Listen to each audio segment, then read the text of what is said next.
As we move along, we need to identify and establish one thing for companies is that, hey, you whatever use case you have, there is a part of immersive experience creation in that training which can be built, discussed, and eventually sort of implemented across. So if 100,000 people are taking calls, how many of them really know what this organization for which I'm speaking to all their clients, what do they exactly do on the ground?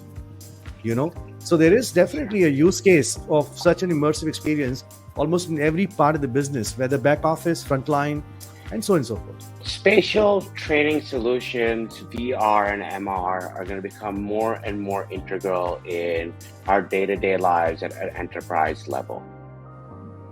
The benefits of spatial solutions in the training realm is that it enables people to do dangerous things in a safe environment. It allows them to fail safely, quickly.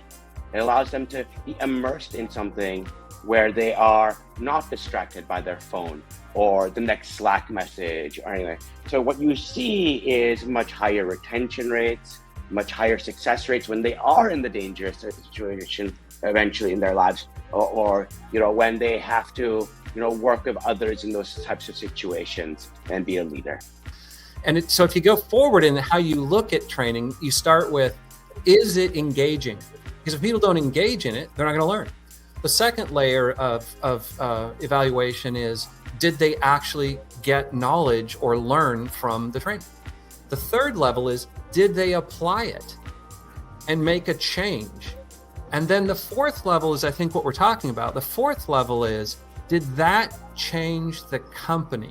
Did that change the balance sheet? Did that change the income statement? What they've seen really in a lot of different industries is that comfort and that confidence is boosted significantly through such things as VR, AR, and just in general, the idea of being able to practice your job before you're confronted with doing it for real, and to gain then the soft follow-up versus the hard follow-up later. It makes a significant difference. Personally, I think it should be a tool and not a solution at all.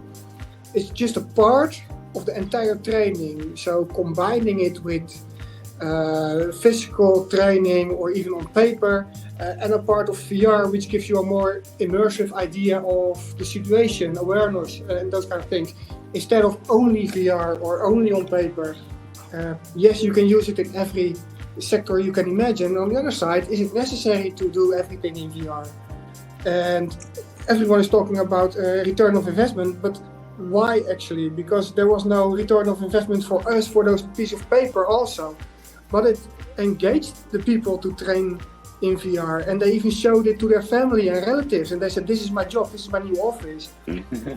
And that gives much more benefits than the ROE can give you. So look beyond that, not only at the number.